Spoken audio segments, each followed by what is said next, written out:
Hello everyone. Hope you all are good and hope that you have studied chapter 5 that we have completed in previous lecture from part 2. Yes, it was accounting ratios and analysis. Yeah. So from part 2 overall we have completed chapter 1, 2, chapter 5 and I think yes, only this much. 3 chapters we have completed from part 2 and part 1 entirely we have completed except for final accounts, that is chapter 2. Actually final accounts, it is more convenient to teach on the board in the classroom. Yes, in presence of your all of you. Yes, and that's the reason that chapter 2 we have not considered till date. So from part 1, chapter 1, 3, 4, 5, 6, 7, 5, 6, 7 we have done online. Rest of the chapters from part 1, if I'm not wrong, we have done in class itself when the schools were on actually. Yes. So what we are going to do is in today's lecture, we are going to have an overall idea about chapter 1 from part 1, which is Introduction to Partnership. Yes, obviously we have finished this chapter. Yeah, but we are going to revise the same because it has been a long time. So let me just um, tell you about the things that you are supposed to prepare from this chapter and what are the important points, what are the important concepts for solving short sums. Yes, so starting with the weightage of this chapter, which says is total of 4 marks, of which one is MCQ and there is one short question of 3 marks. So from chapter 1, from the point of view of your exam, you are supposed to prepare only this much. MCQ, for MCQ you need to read a proper theory of this chapter, and of course the short question, if we are talking about, then the short questions, if you remember, we have done from exercise. In your exercise you are having short sums. Overall they are 11 short sums, if you remember. And of course if you are having your textbook you can well see, or else we have also presented it in this lecture. I'll show you. So this is on page number 30, exercise question 3. You are having overall 11 short sums. So if you are talking about the weightage that I said, short sum of 3 mark. Yes, as I said here, one short question of 3 marks. So that will be from this exercise and the illustrations that are given.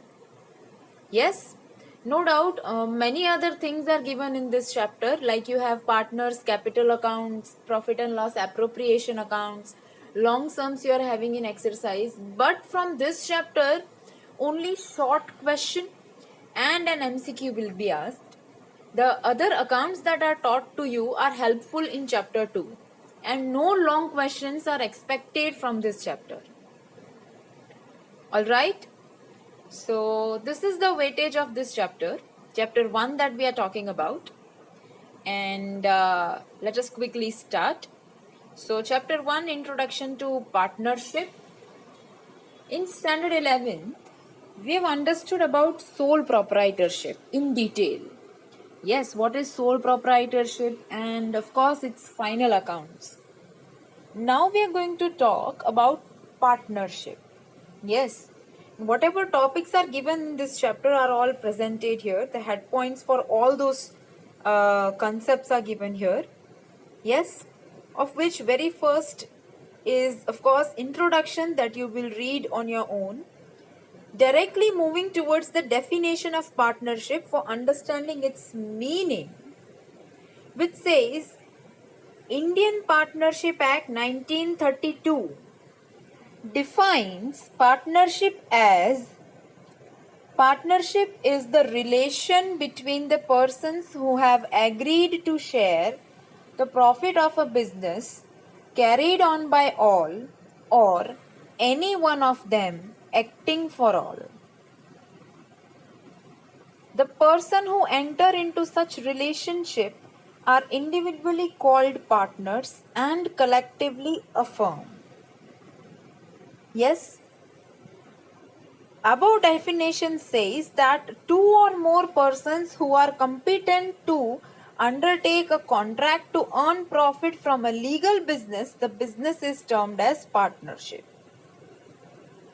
Yes, try to understand. Business, first of all, you know what it is. Business is an activity carried out with the purpose of earning profit.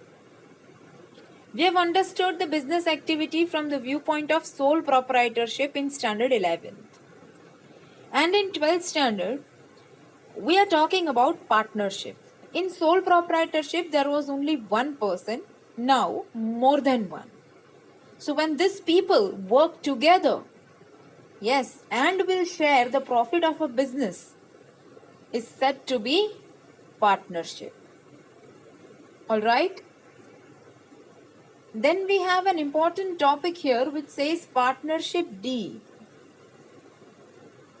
A written partnership deed is desirable and advisable so that the solution of any misunderstanding or dispute in future can be obtained on the basis of provisions of partnership deed. The partnership deed is administrative constitution of partnership firm where all provisions pertaining to firm's administration are included. Yes, now this is very important. This point can be asked as an MCQ. Understand, when two people or more than two, when they are working together, yes, they are carrying out some business activity, as I said, which is called partnership. And of course, the activity is carried out to earn profit. But it should be decided that how much amount of profit will be given to which person. Who is the person to carry out which sort of activity? How much capital will be brought by the partner? What are the terms and conditions, in short, of partnership firm are all mentioned in partnership deed. And they say that written partnership deed is desirable. Why? To solve any sort of misunderstanding or dispute. Yes, in case any sort of misunderstanding, if it arises in future among the partners, then it can be solved with the help of partnership deed, in which written partnership deed is desirable, as we can say a part of evidence. If the deed is oral, now where is the proof about same? Yes, so they say written partnership deed is desirable. So the next and most important topic of chapter 1 is, on which many of your practical short sums are related. I mean, almost all the short sums depend upon these points. Yes. Provisions of Indian Partnership Act 1932 pertaining to accounting treatments in absence of partnership deed. We have understood about partnership deed. What does that mean? That all the terms and conditions of the partnership are mentioned in this deed. Yes, that means the firm is supposed to work according to this partnership deed. But in case if the partnership firm is in absence of partnership deed, then which provisions are to be followed? The provisions of Indian Partnership Act, which are as follows. The following provisions of Partnership Act 1932 will be applicable if no partnership deed is prepared or no clarification is made in the partnership deed. Of which the very first is, each partner contributes capital in the firm by mutual agreement. There is no restriction in this act in this regard. It is not mandatory to bring capital for each partner. So which partner is going to bring how much capital will be decided mutually. And it is not compulsory. Mandatory is compulsory for a partner to bring capital. Second point says, Interest on capital of partner cannot be paid. Interest on capital will not be paid in absence of partnership deed.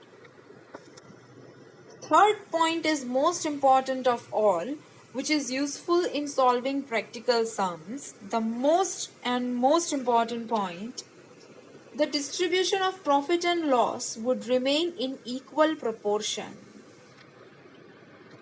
If partnership deed has not been formed, then the distribution of profit will be in equal proportion. Please keep this point in your mind. It is helpful in solving practical sums.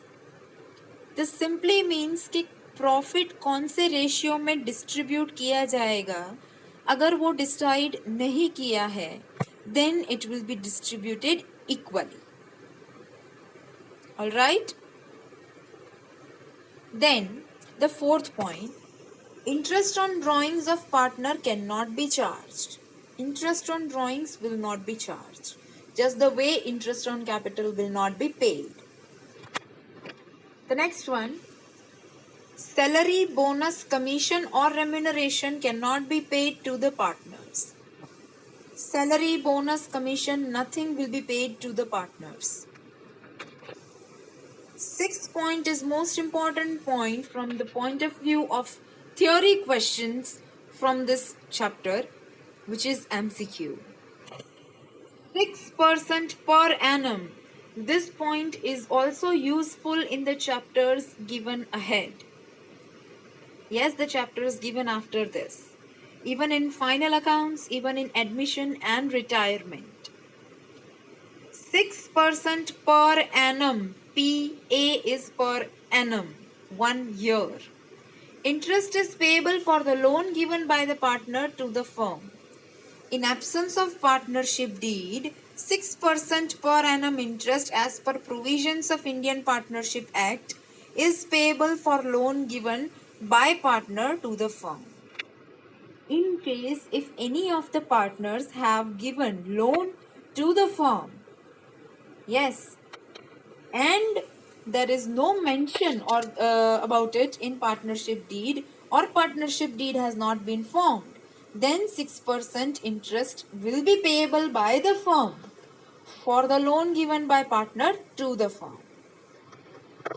I repeat the most important point.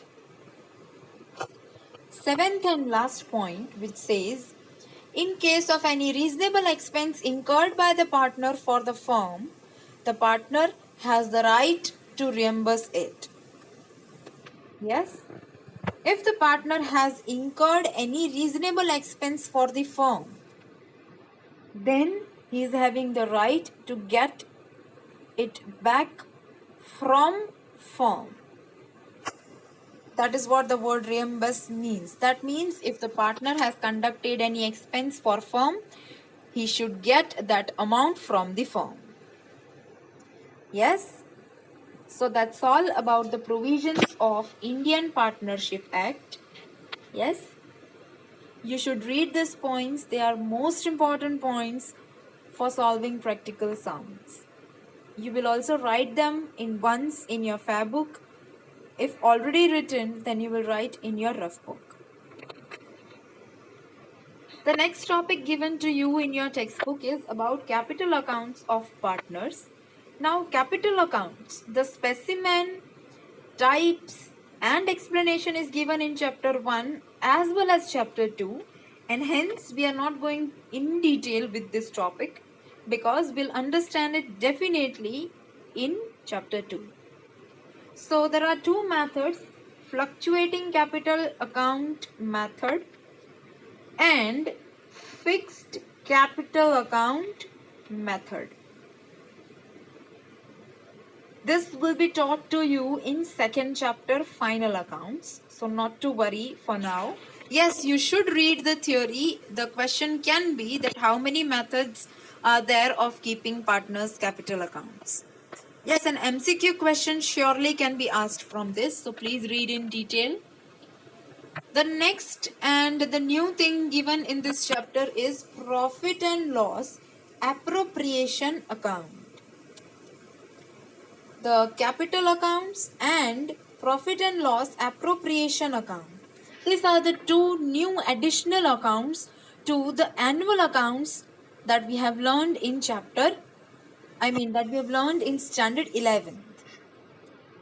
Yes, in standard 11th, while solving annual accounts, we used to prepare only 3 accounts, actually 2, of which one is balance sheet. The 2 accounts and the balance sheet. Balance sheet actually is a statement.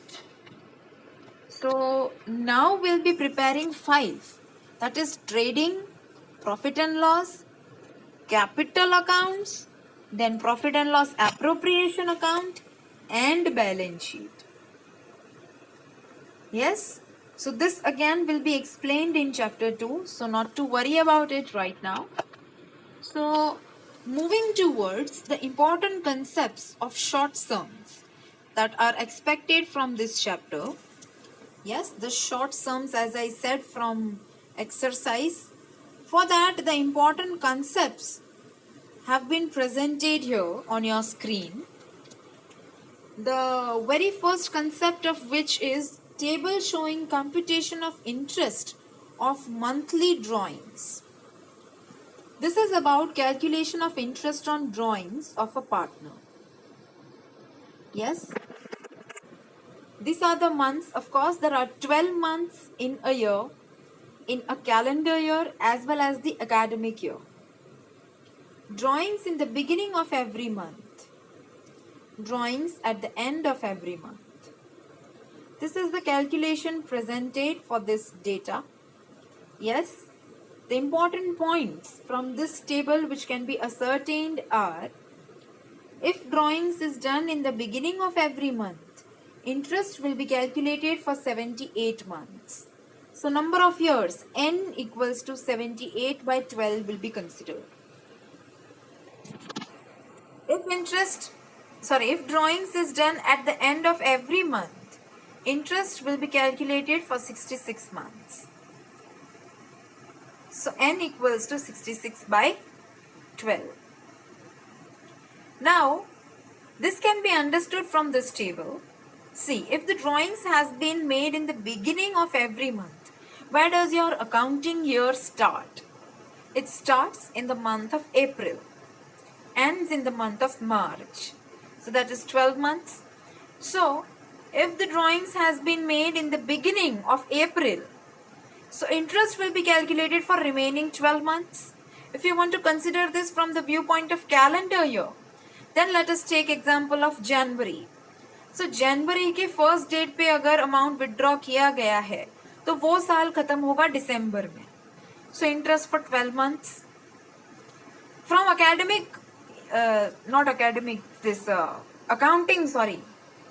accounting year, I think by mistake previously I said academic year. It is accounting year actually. So if the drawings has been made in the month of April, so April से मार्च तक भी 12 महीने होते हैं. Yes. So the amount that is withdrawn in the month of April, first month of accounting year or first month of calendar year, remaining is 12 months. So interest on that amount will be calculated for 12 months. Now the amount has been withdrawn in the second month of accounting year, that is May. So May से मार्च तक होते हैं 11 महीने. Then जून से मार्च तक होते हैं 10 महीने, and so on.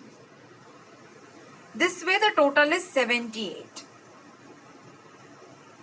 Now if you want to understand that drawings at the end of every month, now see the accounting year starts in the month of April. If the amount is withdrawn at the end of April, so April तो चला गया, तो अप्रैल चला गया तो उसका तो interest calculate नहीं होगा. तो 12 महीने में से एक महीना तो निकल गया ऑलरेडी, तो रह गए कितने महीने? 11. Yes. Then in the next month, that is January, February, March, April, May. So April is already out. Now at the end of May, so now May is also out. So out of 12 months, 2 months are excluded. So now 10. This way, then 3 are excluded, 9, 8, 7 and so on. So, if the drawings is done in the beginning of every month, n is to be taken 78 by 12 with this total. And if the drawings is done at the end of every month, n is to be taken 66 by 12, the total for this. The logic for the same I have explained to you. Alright? So these points you are supposed to memorize for solving practical sums. Yes, you are having a sum of this kind in your exercise. Yes, the very first sum I think it is. You see, and they say at the end of each month. What you are supposed to consider, n equals to 66 by 12. Yes, so that's all. Let us move towards the next topic, which is about commission. Commission can be paid in two forms. There are two methods for calculating commission. Of course, the short sums that you have in this chapter. The first method says certain percentage of commission on profit before deduction of such commission. Certain percentage of commission on profit after deduction of such commission. Before and after. These two words you are supposed to keep in your mind. So as per the first method, if commission is to be paid on profit before deduction of such commission, the computation of commission will be done as follows. The formula is, as per the first method, net profit into percentage of commission upon 100. This should be available, this should be available in the question, the figures. So this can be obtained. Alright. Which method is this? It is before deduction of such commission. If we are talking about the second method, if commission is payable from profit after deduction of such commission, the computation of commission will be as follows. The formula is little bit modified. It is 100 plus percentage of commission is the only change in comparison to this formula. Yes, net profit into percentage of commission upon 100 plus percentage of commission. Which method is this? The second method, after deduction of such commission. Alright, so the two methods for calculation of commission, yes, we have understood. Before that, we have understood about calculation of interest on drawings. These points are important to solve practical sums. And also the provisions of Indian Partnership Act play a major role in calculation of short sums. So short sums, this is your exercise, page number 30. The first sum you can say is about calculation of interest on drawings. The very first illustration is also about calculation of interest on drawings. So you may please solve these sums. Already you have solved them in your fair books. We have finished this chapter in class. Yes? So please try this, revise this. Second one, if you will see, it is about calculation of commission. 8% commission on net profit after deduction. Which method you are going to apply? It is after deduction. This formula you will apply. Net profit, if you will see, is given. Percentage of commission is given. Alright. This is also about commission after deduction. Yes, but in this question, they have not given net profit. They have given the share of Abhijit. So this sum is completely going in reverse direction to this.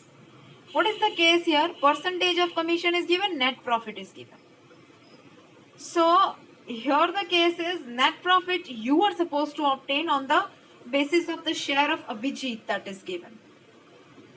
So whenever you are doing the sum of commission in reverse order, or I can say the sum in which net profit is not given, this is the profit of only Abhijit, that time you will always use the first method of commission even though after deduction is mentioned. Right? Okay, then talking about the fourth sum, profit loss sharing ratio of three partners is given. Total profit is given. You are just supposed to determine the share of every partner in the profit. Yes? So profit of the firm is to be distributed in profit sharing ratio. Profit sharing ratio is also given and profit is also given. So simply distribute the profit. Yes? Talking about sum number 5, the profit is given, but the profit sharing ratio here is given in twisted form. And here you have to just use basic maths. Profit is given, ratio is not given. Ratio is given in twisted form. Here the ratio is given, profit is given. Here only profit is given, ratio you are supposed to obtain. And obviously once you'll obtain the share, the profit sharing ratio, then you will distribute. Simple. The next sum is about that the profit of partners has been distributed in wrong proportion. Instead of this, it is distributed in this ratio. So for that, accounting treatments are to be given by you. Obviously, an illustration for each and every sum is given. Yes, so you will be doing illustration at first and then you will be doing these sums. Yes, in your textbook you will find out the illustrations. They are given in order. First illustration, as I said, is about calculation of interest on drawings. So that's not difficult for you to find out. Yeah, so firstly you'll be solving illustrations and then you'll be solving sums. Alright, next. This sum is about that the interest on capital of partners is missed. So if the interest on capital to the partners is not given, what you are supposed to do? Yes, you are supposed to make necessary calculations and you are supposed to write down a journal entry. Then the next sum is about that interest on drawings is missed out to be recorded. So similarly, you have to present necessary calculations with the journal entry. Next sum is about the distribution of profit of partners, in which two partners will be taking guarantee of giving certain share to the third partner, and if it does not happen, then what is the accounting treatment to be given? 10th sum is about calculation of interest on drawings on opening balance of capital. And in the given sum, you are provided with closing balance. So, on the basis of the data available in this sum, you have to obtain the amount of opening capital at first and then you have to calculate 6% interest.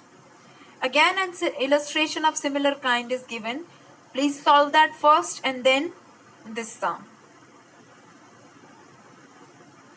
Lastly, sum number 11 is little bit interesting and little bit twisted.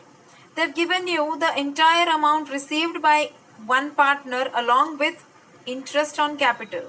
On the basis of that figure, you have to find out the amount of profit for A and B, that is remaining partners. Alright, again the same illustration is given. So you will solve that and thereafter you will be solving this sum. Alright, so that's all, and let us see what is your homework for today.